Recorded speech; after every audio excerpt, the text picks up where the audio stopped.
Alright guys, Scrappy here again today. I hope you're doing well and enjoying your day. So far it's day 2 here with the Call of Duty World Championship. Every single team of yesterday will play it once again today, but 2 teams are going to be eliminated top 8 and 2 teams are going to advance already to top 3. OpTic Texas arguably find themselves in the best possible position right now. Given the way the bracket is working out, they have theoretically the easiest second round game, and then on the other side of the bracket, things are getting very chaotic very quickly indeed, especially after what happened to Toronto yesterday. Far from an easy road, however. Very much enjoyed your thoughts in the comments below. Hit the like button if you enjoy. Subscribe if you're new as always, I'd greatly appreciate it. We have plenty to dive into today. Just wanted to show you this as well from Paris. I know that we saw the HyDra, or whatever you want to say, version of HyDra's name spelling, but it was cool to see this. Like, it doesn't quite hit the same as like that CDL Anaheim when, if you guys are attending that event, when you walked in, they had this like dimly lit setup with all of the banners on the side of all of the different champions. But nonetheless, this is a really cool touch. Something that isn't necessary, but is a great throwback, and honestly goes to show,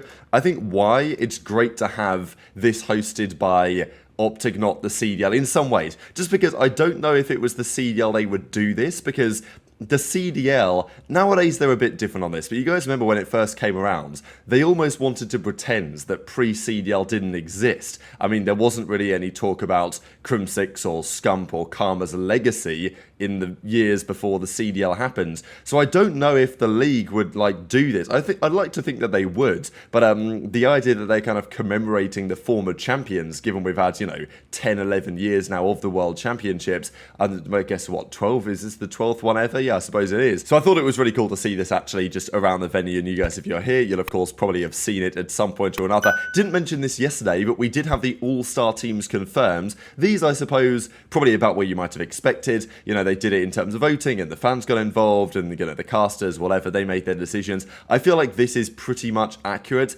The only thing that I would say you could change around is possibly on the whole Cellium Drazah thing, whether Cellium should be above, because I think you can definitely argue both ways on that. There was part of me that said, did they do this just to make sure that Scrap and Drazah weren't on the same all-star team? Because if they were, that could have been slightly problematic. I don't know. But yeah, so Simp, HyDra, Scrap, obviously. Cellium was the other AR. And then the second team was Dashy, CleanX, Shotzzy, and Drazah. I kind of wish that there was like something more to this. I guess you can maybe also try and argue that Dashy should be up here. Like, people are talking about #1 OBJ player. I think this is probably about right. But I wish they just did a bit more with it, you know? Like, they probably could have them play some sort of match against each other. I think they might have done this back in Cold War. They certainly used to do a bit more with it, right? They bring the boys out on the stage, they give them the jacket, and they say, all right, off you go, you know, to play your matches. So I kind of wish there's a bit more in that, really, for the all-star teams than they had before. Slasher, by the way, is here in Dallas. Interesting that, you know, obviously Slasher wants to be here for the World Championship, but also,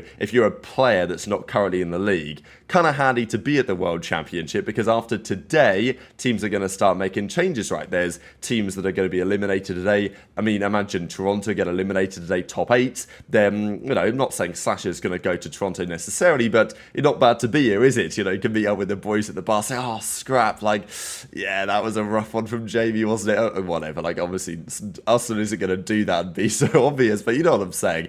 If you're a player that's potentially looking to get back in the league, not a bad idea to be hanging around some of the bars and the venues nearby the venue after the events conclude for some of these teams. Bit more drama as well on challenges, because we can't get away from it right now. This is just kind of like a comparison of what the challenges was like a few years ago and what it's looking like today. Now, I'm not exactly sure what it's going to be going on for the, you know, the actual finals themselves. As I said yesterday, given the situation in the venue, I'm not really sure they can do a better job than this. Like, given the way the concourse works and the space that's available inside the venue, I don't really know what else you're meant to do than this. So, you know, I'm sure they're going to try their best. I know there's been some drama, though, just because of people not getting allowed in. We always hear talk about this on like the Sundays when the finals are on not giving access to like staff and players and social media. And actually the rotation tweet out, OpTic are currently planning to not allow anyone but the 4 players and coach from each team in the grand finals or challenges access on Sunday morning. So, you know, you've got to think that for the grand finals, you might want to invite somebody else in, right? Apparently this is OpTic OpTic's call, the CDL is not so happy about it,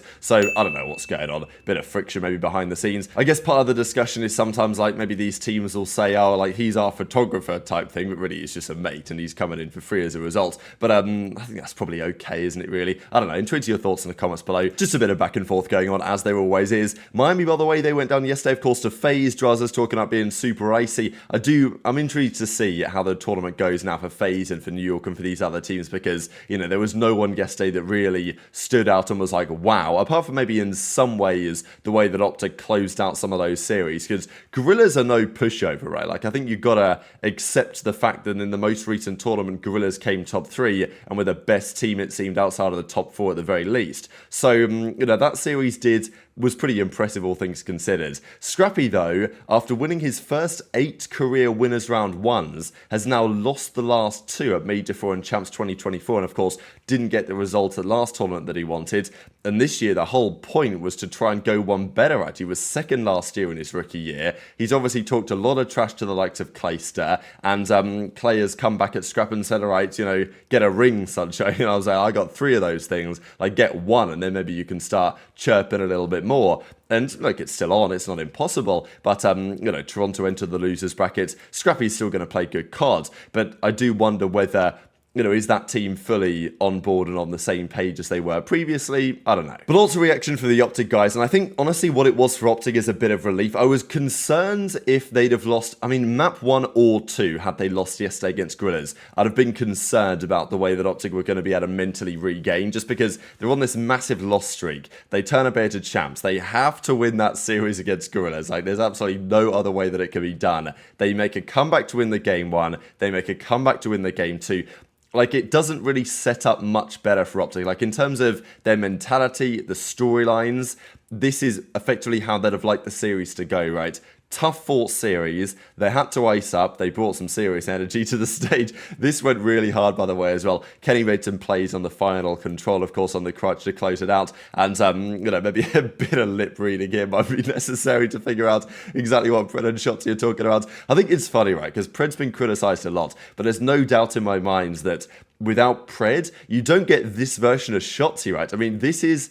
Like, you look at Shotzi's face here, this is the Major 3 Shotzzy, is it not, right? Like, we talked about this during Major 3, and the players on OpTic talked about this themselves. They were like, no, we've never seen Shotzzy get hyped like that. But this is what he was doing back at Major 3, and he's doing it again here round 1 at Champs. And we know what happened at Major 3, right? Like, they won the entire thing. So, definitely feels like the energy is flowing at the OpTic team once again, and massively important. And Kenny talked about it coming into the event. He said, look, we're looking better, things are moving in the right direction. And as Dashy says, teammates are different. Play Thieves tomorrow for top 4, and that is the key talking point, right? This went pretty hard from Shotzzy as well, that the bracket as it's playing out for OpTic is definitely favourable if, you know, in all things considered. Like, theoretically, it's going to be a good bracket for them. But of course, no match is going to be easy here at the World Championship with the way that these teams have been playing over the last several days. And as Kenny says, couldn't buy a kill third map. Least I could do is close it out, of course, with that big 3-piece. Great start to the tourney for OpTic. Formal, of course, is here as well.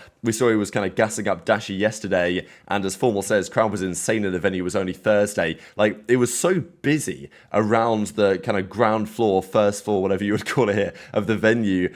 And it's only Thursday. Like, it's gonna be twice as many people there easily come the rest of the weekends. So yeah, absolutely banging. And as Formal says, the guys get over the hardest part of the event, which is a good point, right? The first rounds, some nerves, some jitters, this type of stuff. Also with Formal, just I guess a quick note is that what I said with Slasher a few minutes ago, is there anything in that? I mean, probably not. But you know, Formal's come out here to Texas to watch the OpTic guys play, and is he also thinking, well, maybe I'll have a conversation with a couple of people to see about a Call of Duty return? I don't know. It's something that you might want to think about. But obviously, Pred was gassing up the fans and everything like that. And the top KD leaders on day 1 were as follows. So Shotzzy with a 1.46, HyDra with a 1.37. Then it should have been Pred on here with a 1.35. So, you know, a couple of OpTic guys, HyDra and Kiz were both on here. Obviously, you know, Insight was there, but he'd be pushed out of the top 9 as they've done here if Pred was actually where he should have been. Then aBeZy, but Ghosty is one to keep the eyes on, absolutely. A 1.23 KD yesterday, and he's going to be playing against OpTic Texas, his former team,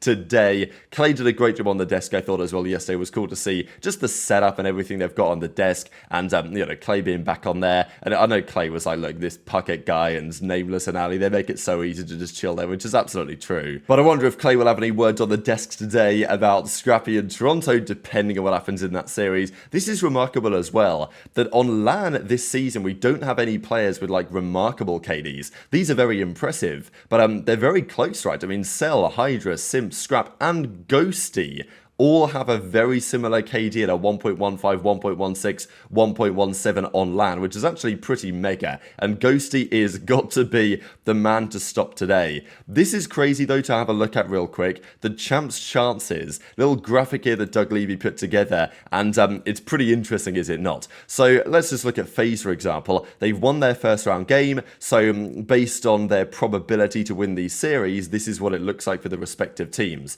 We've got Thieves here, we've got OpTic, etc. etc. So it kind of tries to calculate, you know, what like OpTic's chances are going to be, but honestly OpTic's chances to, let's just say, make the grand finals have got to be pretty good, right? Because if you look at their tournament run, they've just got to beat Thieves. If they beat Thieves, they'll be in the winners finals, and then they just have to win one of the next two series in order to make it to the grand finals, right? So, you know, if you come top 3, you've got 2 chances to make finals. That's kind of how it works. And that's what it's all about, right? Because, you know, OpTic, if they make the finals on Sunday, OpTic, like, that is job done as far as they're concerned. Obviously, then you've got to complete the mission. But, like, because Sunday's its own day, it's just the grand finals on that day.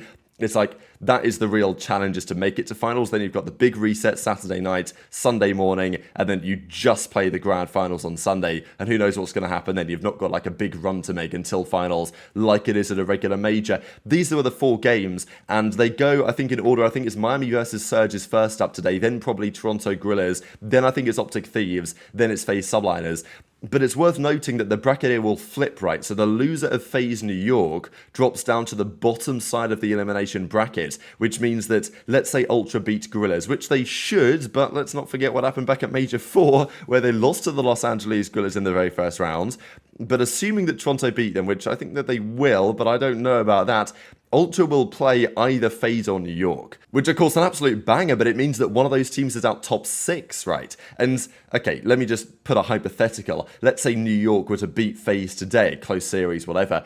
FaZe drop down to losers to play Ultra tomorrow, and we've got a Scrappy versus Drazah elimination game. Like, wow, I will be there for that one. But if you're OpTic Texas, you've got to be satisfied with the way this is looking so far, right? Because, you know, taking down Thieves, they should be favored to take down Thieves. Obviously, Los Angeles Thieves are looking really good. And the fact that they were able to get over the line yesterday against Toronto was really impressive. But, you know, against the massive OpTic home crowd and with all the storylines there in play, Kenny versus former team, Ghosty versus former team, I think OpTic are probably going to have too much for Thieves in that series, I would say, theoretically, but intrigued to your thoughts. FaZe Subliners is so tough to call. Like, I think in a best of 5, I think I'll take FaZe in like 5, but I really don't know actually.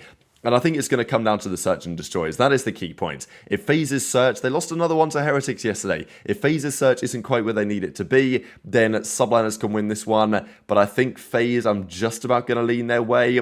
Although if they rematch again in a tournament, I may well take the Subliners to beat them, because that sometimes seems to be how it goes. Certainly happened that way back at Major 4. But very much intrigued to your thoughts on all this stuff in the comment section below. Hit the like button if you enjoyed. Subscribe if you're new. Take care. And I'll see you next time.